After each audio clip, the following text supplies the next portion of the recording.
Hello, welcome. I hope you're doing really well. So today I wanted to show you my 2025 reading journal setup. I will be using a B6 sized Midori MD notebook, and I have it in this clear cover, which is also from Midori.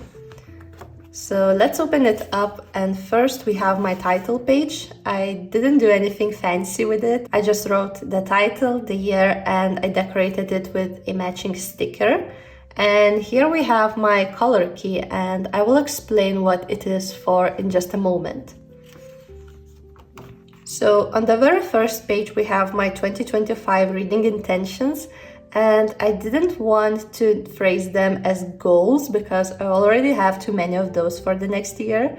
So these are more like guidelines for how I want my next reading year to look like. The first one is read less but better match books. And that is because for the past several years, I've been really focused on reading as many books as I can, especially the new and shiny book talk bestsellers. But I just noticed that I don't really enjoy them as much anymore. So I would rather spend a bit more time researching and finding books that are a good match for me. For the same reason, next year I will probably not have a Goodreads goal, or if I set one, it will probably just be like 5 or 10 books, just so that I would not feel pressured. The second one is do not finish if the book is not enjoyable, and that is related to the first one. I already do not finish the books I really don't like, but I struggle a little bit with very popular and high-rated books. I always think that, well, maybe I just need to give them a bit more time because, well, they are so popular. But in the end, it's just usually not worth it for me. The third one is experiment more with genres and subgenres. And that is something I already tried doing this year, and I'm really happy with the results. I've discovered some new subgenres that I have never read before, for example, fantasy murder mystery, and I really liked it, so I'm really excited to see what new genres I will discover next year. Then I want to annotate more and take notes. I just noticed that when I'm annotating, it's a completely different reading experience. It's like I'm actively engaging with a book, and therefore it feels way more conscious and intentional. And also I remember the story a lot better if I annotate it, so yeah, I want to do more of that. And the final one is start the day with reading. I already end my day with reading. I always read in my bed before sleep, but for some reason the first thing I do in the morning is scroll on my phone, and I would like to switch that to reading because I thought it would be a way more nice way to start my day.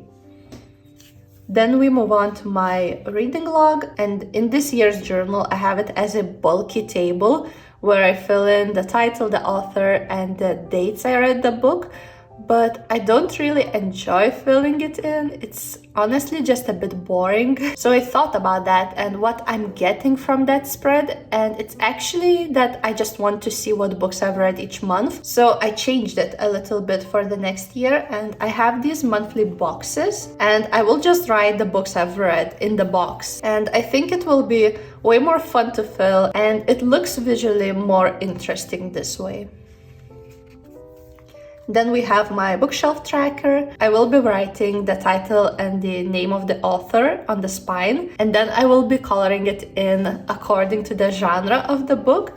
And that is what this color key is for. So far, I only have 2 colors, one for contemporary romance and the other one for fantasy romance, because these are my favorite genres to read, so I'm pretty sure I will read at least one book of each next year. And then I will add new genres as the year progresses, because I'm not yet sure what kind of books I'm going to read next year, and I'm really excited to see this key filling up with time.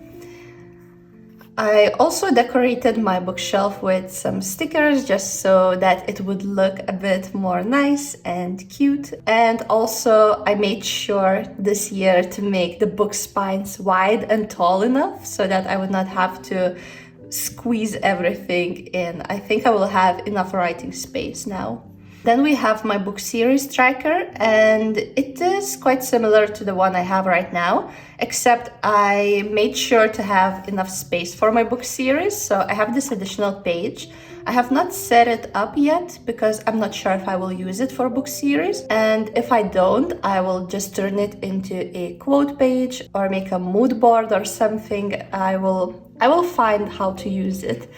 And for my book series spread, I made some adjustments. So now, instead of only writing the name of the series, I also write the title of the first book in the series, because sometimes the name of the series is different from the books, and then I find it hard to remember which series is that. So for example, Shadow of the Leviathan is a completely different name from the book I've actually read, The Tainted Cup.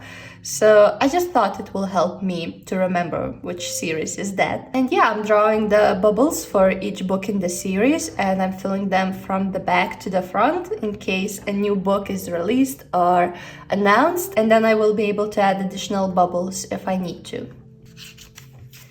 Then we have books per month spread, and I know I just said that I won't be focusing on numbers next year, but I already have this spread in my current journal, and I thought it would be interesting to see if there are any patterns. So for example, months that are better for reading for me personally than others. So I thought I will collect this data for several years and then see if maybe I read more in certain months. It's just purely out of curiosity.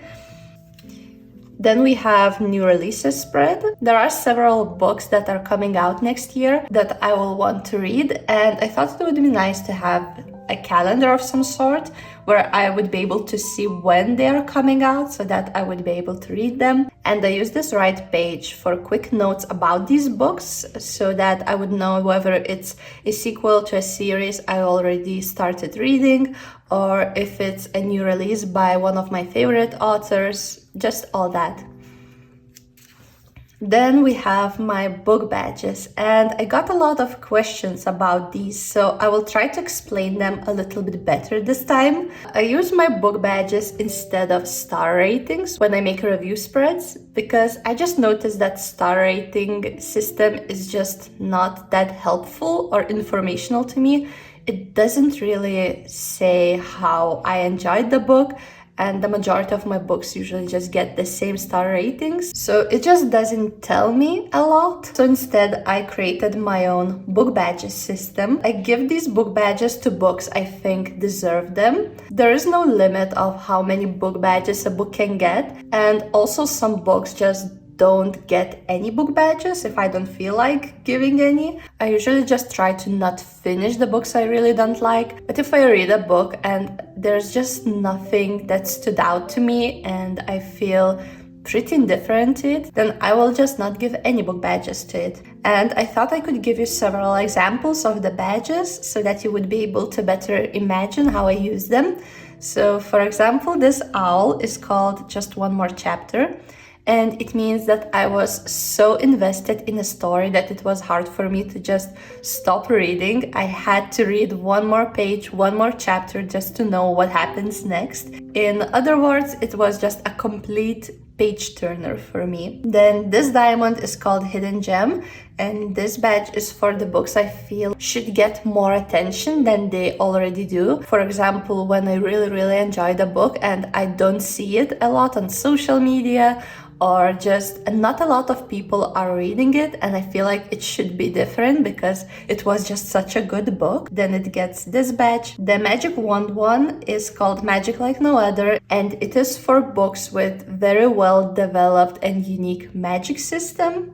The fire-breathing pepper is called Wouldn't Show This to My Mom, and it refers to the spiciness level of the book, the intimate scenes. The book with flowers is called Charmed by Words, and that means that I found the writing style of the author just really beautiful. The Impressed Little Kitten is called I Want to Be Their Friend, and that means that I really like the characters and I just loved spending time with them. The Exercising Brain is called Turning Chocolate into Brain Power, and that is for books that were not light reads, that really made me think while reading. I had to really use my brain for them. And the butterfly one is called The Prettiest Book on Shelf, and I give it to books with really pretty covers. So yeah, I think that should give you a better idea of how I'm using these badges. If you still have any questions, definitely leave them in the comments. I'm making them myself on Canva, and then I'm just printing them and sticking them on page, and I create them as I go. So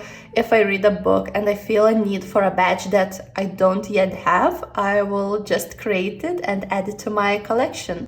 And yeah, I just absolutely love the system. It makes reading really fun for me. So yeah, hopefully I explained it a bit better this time. Then we have my 2025 favorites. So in my current journal, I have monthly favorites, which means that I pick my favorite read from each month. But I just find it not fair, honestly, because there are some months when I've read more than one really good book. And then there are months where I haven't read anything special.